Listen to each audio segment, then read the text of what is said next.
Noticias de última hora, preste mucha atención. Guillermo Lasso firma decreto que dispone seguridad dentro y fuera del país para expresidentes, ex vicepresidentes y sus cónyuges. El decreto fue firmado la noche del martes, 7 de noviembre. A unas pocas semanas de finalizar su gobierno, el presidente Guillermo Lasso ha firmado un decreto con el que cambia las condiciones en las que el Estado otorga seguridad y protección a los expresidentes, ex vicepresidentes y sus cónyuges. Con esto, Lasso dispone seguridad y protección dentro y fuera del país para expresidentes, ex vicepresidentes y sus cónyuges. El texto señala, proporcionar protección y seguridad a los expresidentes y ex vicepresidentes de la República y a sus cónyuges, por periodos mínimos de 2 años para el primero y de 1 año para el segundo, tanto dentro del territorio nacional como del exterior. En 2021 Lasso dispuso, mediante el decreto 179, que la seguridad asignada sea solo dentro del territorio ecuatoriano. Además se dejó en firme que la Casa Militar Presidencial no otorgara seguridad a los familiares de los actuales mandatarios, ni a los cónyuges y familiares de expresidentes y exvicepresidentes. Con el cambio, la normativa indica que los periodos de protección podrían alargarse con base en un informe de la Casa Militar Presidencial. La medida no solo beneficiaría a Lasso y María de Lourdes Alcíbar, sino a Alfredo Borrero y su esposa, Lucía Pazmiño.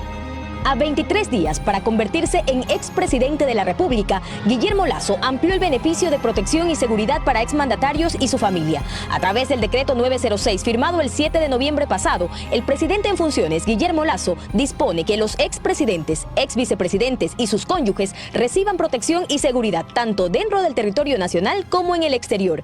Para los exmandatarios, el periodo mínimo de protección es de 2 años y para los exvicepresidentes de 1 año, desde que finalicen sus mandatos de elección popular. Estos plazos pueden alargarse sobre la base de un informe de riesgos que debe elaborar la Casa Militar Presidencial. A pocos meses de haber asumido el cargo, Lasso dispuso que la seguridad asignada para los expresidentes y exvicepresidentes sea solo dentro del territorio ecuatoriano y solo por 1 año. Excluyó del beneficio a los cónyuges y familiares de los exmandatarios. Adujo entonces, se buscaba optimizar y garantizar el buen uso de los recursos del Estado. Hoy, según Lasso, ya no es necesario. En más noticias. Los audios entre Carrera y Cherres no eran sobre mafia albanesa, ni gestión de cargos. Calixto Vallejo, abogado defensor del empresario Danilo Carrera, cuñado del presidente Guillermo Lasso, insiste en que la Fiscalía aún no le ha entregado el expediente completo de los casos Encuentro y León de Troya. Luego de que la Fiscalía unificara los casos Encuentro y León de Troya, en los que el denominador común es Danilo Carrera, cuñado del presidente, su abogado defensor Calixto Vallejo hace varias críticas al proceso y asegura, por ejemplo, que no fueron notificados sobre esta decisión. Y adelanta que, si la Fiscalía no le entrega todos los documentos del proceso con los que se pretende formular cargos contra Carrera y otras 6 personas más, en la audiencia del 16 de noviembre, pedirá al juez que la difiera para garantizar el debido proceso. En el caso Encuentro, se divulgaron audios de varios de involucrados, Leonardo Cortázar, Rubén Cherres, Danilo Carrera, Hernán Luque, entre otros, que revelaron supuestos diálogos sobre el manejo de empresas eléctricas, pago de sobornos, entre otras irregularidades. El caso León de Troya, en cambio, se había abierto en mayo de 2021, pero se cerró en enero de 2022. Sin embargo, 1 mes después, se filtró un documento policial en el que se relata la presunta existencia de una estructura del narcotráfico, supuestamente aliada a la mafia albanesa. Esa filtración provocó la reapertura de la investigación. La Fiscalía unificó los casos Encuentro y León de Troya. Danilo Carrera, cuñado del presidente Guillermo Lasso, aparece en medio de ambas tramas. ¿Ya tuvo acceso al proceso? Quiero hacer una precisión con respecto a que Danilo Carrera aparece en ambas tramas. Debo decir que en León de Troya, él no es investigado, sino a la mafia albanesa y los contactos que tenía con ciertos individuos, como el señor Rubén Cherres, que en paz descanse. Lo que aparece ahí, entiendo yo, es una conversación que habría tenido el señor Cherres con Danilo Carrera, una conversación para nada relacionada con alguna actividad ilícita, sino que se tiene en lo social, nada más. Porque además, si es que Danilo Carrera hubiese sido parte de esa investigación, debió haber sido notificado, por lo menos en el momento en que se reabrió el caso. Pero nunca fue notificado ni se le tomó ninguna declaración, dice el abogado. ¿Por qué la Fiscalía unifica los casos? Hay un hecho que es muy decidor de la falta de objetividad de la Fiscalía. Resulta que cuando la Fiscalía toma la decisión de unificar los 2 casos no nos notifican, sino que lo tuitea entre las 21:30 y 22. Pero a los abogados nos llega una hora después, porque cuando veo eso en la cuenta de la fiscalía, digo esto no es verdad, porque no hemos sido notificados. Lo más grave es que toma esta decisión horas antes de la fecha y hora en que estaba convocada la audiencia de formulación de cargos que ellos mismos pidieron. Esto le da la pauta de que se está actuando para el público. Se ha armado una trama por parte de un medio digital, La Posta. La fiscalía recoge esta trama y quiere hacer un caso donde no existen los fundamentos para que Danilo Carrera esté inmerso. En más noticias. Correístas y socialcristianos no ceden posiciones frente a la fiscal general del Estado, Diana Salazar.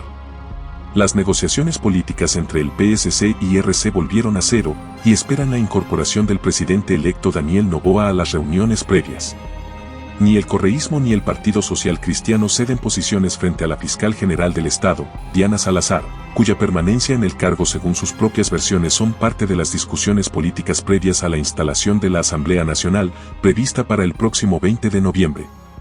Mientras el movimiento Revolución Ciudadana empuja la posibilidad de llevar a juicio político a la fiscal, Diana Salazar, porque a su criterio existen pruebas contundentes. En el PSC ese tema constituye una línea roja y no están dispuestos a ceder en la petición de los correístas. A esa línea roja, señalada por los socialcristianos, se sumó la posición del grupo de asambleístas de gobierno aglutinados en la Alianza Acción Democrática Nacional, donde el presidente de la República electo, Daniel Noboa, no está dispuesto a apoyar un juicio político a la fiscal Diana Salazar. En la otra orilla están los otros grupos políticos como Construye, Actuemos y la nueva bancada en formación con el exmandatario Lucio Gutiérrez, que esperan una definición del movimiento de gobierno para abrigar la posibilidad de una alianza amplia de fuerzas políticas que podrían superar los 80 votos, sin contar con el sector del correísmo. Las conversaciones políticas entre RC y PSC están estancadas. Aunque en el otro lado se mantienen diálogos entre los actores principales de cada organización política que aún buscan espacios de diálogo y que esperan sentarse con Daniel Noboa, una vez que retome las actividades políticas y empiece a operar en el país. Desde Washington, el presidente electo Daniel Noboa no solo ha dado un espaldarazo a la fiscal general del Estado, sino que además ha marcado distancia con el correísmo que antes de sentarse, ya busca su destitución a través de un juicio político en la Asamblea.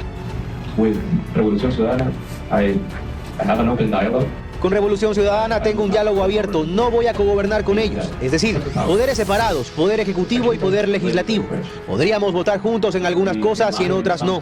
No venderé un ministerio ni un cargo en el poder ejecutivo para tener paz en el poder legislativo. Son cosas separadas. Así, ha reforzado su anuncio de no apoyar un juicio político contra la fiscal general del Estado, lo que no ha sido del agrado del expresidente Correa, quien en su cuenta de ex le escribió: "No, Daniel, así no. La democracia, la justicia y la moral no protegen individuos sino principios. El debido proceso y la verdad es tan difícil". Eso le termina preguntando a un presidente electo que ha dicho que no se dejará condicionar. No hay pactos ocultos, ni cogobiernos, ni ministerios. Creo que ese es siempre el principio del fin. Una vez que empiezas a operar de esa manera es el final. Es mejor ser parte de la minoría en la asamblea que ser parte de la mayoría, que cada día te pone un arma en la cabeza, porque eso significa que tu mayoría es frágil. Antes, el correísmo ha intentado sacar de su camino a la fiscal general del Estado a través del Consejo de Participación Ciudadana y del Consejo de la Judicatura, pero sin éxito. Salazar, a quien esa tienda política tiene puesta la mira y no desde ahora, consiguió sentenciar al expresidente Correa y su mesa chica en el caso Sobornos. Inició la investigación del caso Odebrecht, que terminó con la sentencia a Jorge Glass, y se prepara para formularle cargos por el caso Reconstrucción de Manabí. Ella también ha impulsado una treintena de investigaciones sobre el gobierno de Correa, cuyos asambleístas buscan votos para enjuiciarla políticamente, pero se van topando ya con puertas cerradas.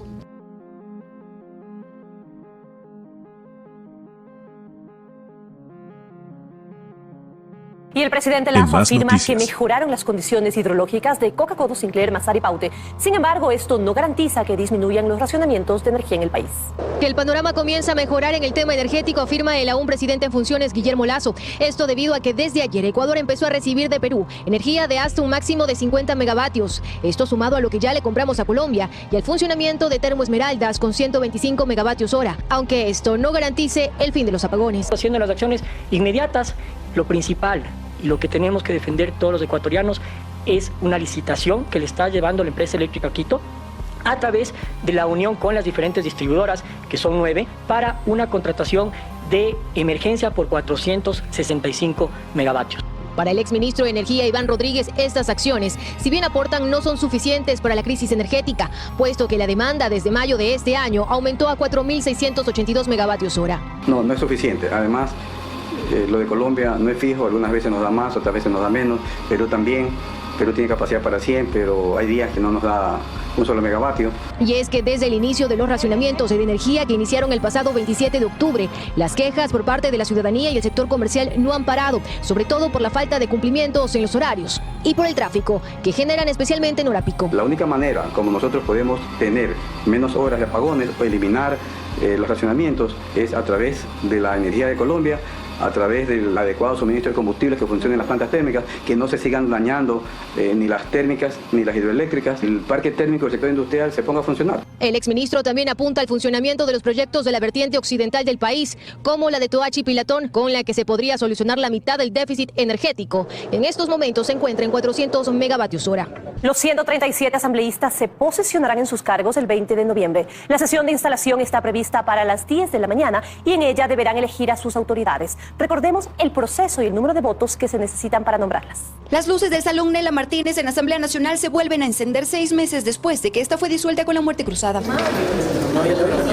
Aquí los pocos trabajadores con los que cuenta ultiman los detalles de lo que será la sesión inaugural prevista para el 20 de noviembre. Sesión que estará conducida por los 3 asambleístas más votados del reciente proceso. Se trata de Pierina Correa de la Revolución Ciudadana, quien hará las funciones de directora, y los legisladores Patricio Carrillo de Construye como subdirector y Valentina Centeno de ADN como secretaria. En la sesión se eligen a las autoridades de la Asamblea, es decir, el presidente, 2 vicepresidentes y 4 miembros del CAL. Estos últimos deben ser propuestos por las bancadas y contar con 70 votos para ocupar el cargo. Hay bancadas como el Partido Social Cristiano que llegan con nombres como el de Henry Kronfle sobre la mesa. El Partido Social Cristiano y obviamente otros partidos también coinciden que es el mejor perfil por su experiencia, obviamente en este momento. Para poder proponer un nombre y ocupar un espacio en el Consejo de Administración Legislativa, las bancadas deben estar primero conformadas por mínimo 14 legisladores y legalmente registradas. El nombre que ocupe la presidencia debe tener mínimo también 70 votos. Hay otras organizaciones políticas como Suma que llegan sin bancada, pero que están en diálogos para formar parte de alguna, dice César Umajinga. Lo que sí, no están en busca de la presidencia de ninguna comisión permanente, las que se conforman en la sesión siguiente a la instalación. No necesitamos tomar la bancada para tener el poder. Usted sabe que el tema de la conformación de las bancadas es precisamente solo para tener representación en el Consejo de Administración Legislativa, no es para más. En la sesión 1 de esta asamblea también se debe nombrar un secretario y prosecretario para lo que resta de este periodo. Daniel Noboa revela las primeras acciones que incluirá en su reforma tributaria. Expertos califican como oportuna la medida que será presentada en el mes de diciembre, pero asimismo sugieren que se apunte hacia la priorización del gasto. Para bajar las especulaciones, Daniel Noboa aseveró que su reforma tributaria no incluirá subida de tributos. Así lo detalló en una reunión con ejecutivos del grupo financiero Barclays, con quienes conversó sobre los contenidos de su plan económico. Para el analista tributario Napoleón Santamaría, estos anuncios son oportunos y propicios si de optimizar los tiempos se trata. Una reforma tributaria para enero, febrero, marzo del próximo año sería absolutamente ineficiente. En tal medida, es oportuno el anuncio porque ha mencionado que podría llegar al Parlamento en diciembre de este año. Hasta fin de año podría el país tener una nueva reforma tributaria. En el comunicado enviado por Noboa se reitera que cumplirá su oferta de campaña de reducir los impuestos como un incentivo a las empresas que contraten talento y mano de obra ecuatoriana, detallando así la rebaja del impuesto al valor agregado a los materiales de construcción del 12 al 5%. No solo el sector de la construcción, también hay otros sectores que deberían ser beneficiados con una norma bastante fácil. Por ejemplo, ¿cuáles? Producción de medicamentos. ¿Cuáles más? Educación. Sin embargo, el experto económico Alberto Acosta hace observaciones y prefiere ser cauto sobre las luces que da Noboa de su reforma tributaria. Es importante que aclare cuál va a ser la estrategia y sobre todo cómo va a financiar esos incentivos. Esos incentivos tributarios tienen que tener una compensación y las compensaciones pueden venir o vía elevación de otros impuestos o vía reducción a gastos, que es hacia donde sugiere Acosta Burneo caminar. Hay que limitar el incremento del gasto, si no la situación va a ser aún más compleja y la tentación va a ser la de pasarle la cuenta a los ciudadanos vía una elevación de impuestos. En tanto que para lo más próximo a enfrentar en materia económica, los expertos indican que Noboa pudiera recurrir a la venta anticipada de crudo, algo que ya ha sido aplicado por otros gobiernos.